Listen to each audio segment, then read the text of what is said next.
very last word at the bottom of the page. The news clip came on. She switched off her microphone and looked up wildly at the man with the boyish gleam in his eye. But he wasn't boyish. He was balding, bespectacled, square-jawed. She noticed his cauliflower ear. "You're Harry Boyd," she said. And she, too, had imagined another face, a big, bushy head to go with the relaxed, late-night growl that she heard only as she fell asleep. The man who'd once been a big name in radio, she'd been told. He was shorter than she'd expected, and his hands trembled. Half an hour later, perched on Dido's desk, bumming a cigarette, Harry asked her how she'd come by her intriguing accent.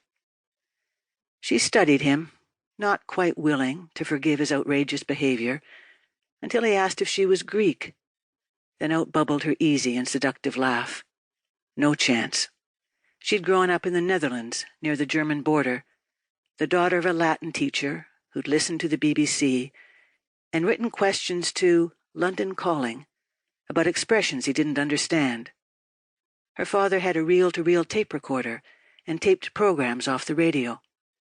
She learned English at school, she told Harry, but her pronunciation was terrible, and so she'd asked her father to make some tapes for her, and then she practiced her English, listening to Margaret Leighton, reading Noel Coward, and to Noel Coward himself, acquiring in that way her peculiar European English accent, which she hated.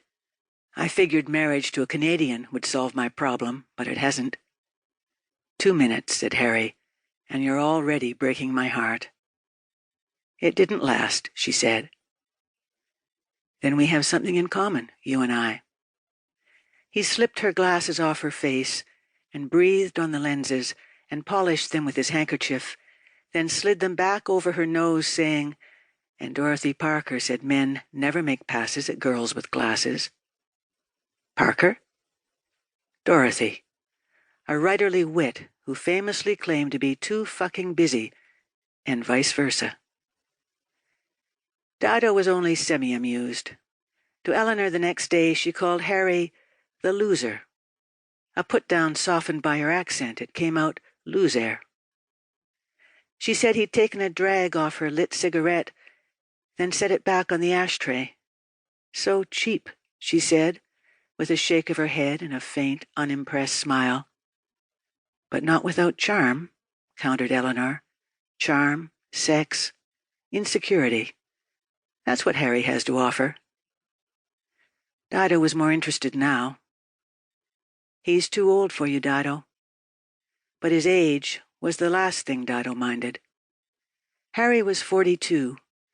Winds of ill repute had blown him back up on these shores, a man with a nearly forgotten reputation for brilliance, one of those lucky, luckless people who finds his element early on and then makes the mistake of leaving it. Radio for a television talk show where he'd bombed. In short order he was fired, his personal life fell apart, rumors rose up and settled down. A year ago, an old boss stumbled across him sleeping in a hotel lobby in Toronto and pulled a few strings to get him a night shift in the Northern Service, the very place where he'd started out 15 years ago. At square one again, but with a difference. Now he was an old fish in a small pond. And yet it suited him, the place, the hours, the relative obscurity. Stories about him circulated, how he had numerous ex-wives and a tremendous tolerance for liquor and some dark deed in his past, some disgrace. Professional, certainly.